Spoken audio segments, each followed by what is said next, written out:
Scale 75 is one of my favourite companies, for one very good reason. They do amazing Kickstarters. In some ways, they do the absolute best Kickstarters. Now yes, you will get a lot of free stuff from a Reaper Miniatures Kickstarter, and I have done one of the Bones ones. They are amazing for getting monsters and characters for tabletop games. The Scale 75 ones are a bit more elaborate and are also centred around busts or larger figures, so it's a bit unfair to compare them. But Scale 75 does a fair price for the product. The shipping is included and you get all the add-ons for the entry price. It cost me around $65 for the sci-fi Kickstarter I am showing off here. I got a coaster, a bottle opener, but I got one large bust I wanted and 5 32mm figures. So a bust and 5 figures for $65. I think that's a bargain. So what is the problem? Well, the problem is not enough people do these Kickstarters, and I do not know why. They made about $55,000 from the sci-fi one,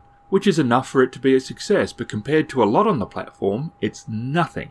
Why is this? I honestly don't know.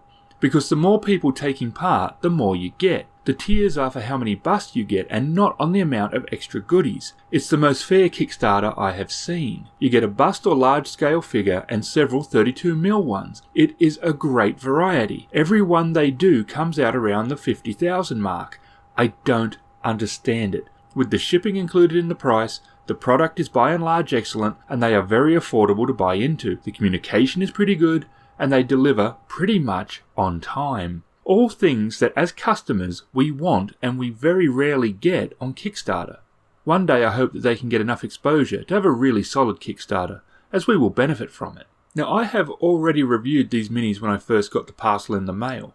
However, I did so when they were all in their pieces. I have since glued them together so can now show them in their proper state. This set is a sci-fi one. I bought into this for one of the 32mm figs, which I ended up also getting the bust of, so I am well pleased there. All of these except Bianca are available on the Scale 75 website. Bianca, however, was an exclusive. So let's start with the weakest of the miniatures. This armoured dude is your standard armoured guy. I find him the weakest because of that.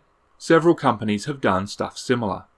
Andrea Miniatures, when they started a sci-fi range, also did a blocky armour guy, much like this one. And in some ways, he is a little like a Marine from Games Workshop. He just doesn't stand out as being exceptional.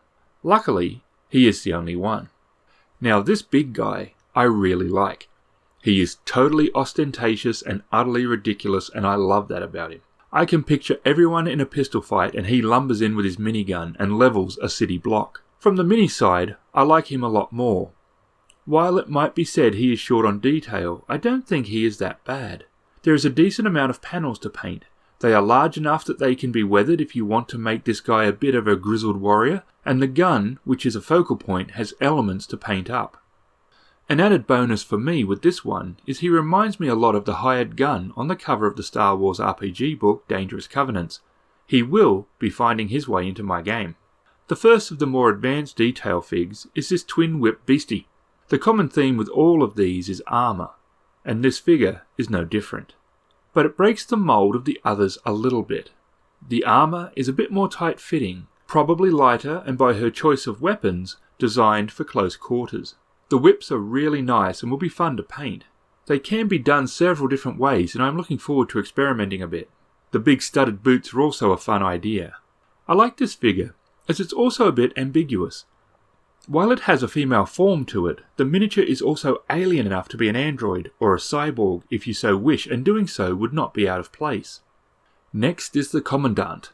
This is another figure I quite like. The detail is solid and there is a lot of it. There are several kind of like her out there, but they are nearly always far more sexualized than this.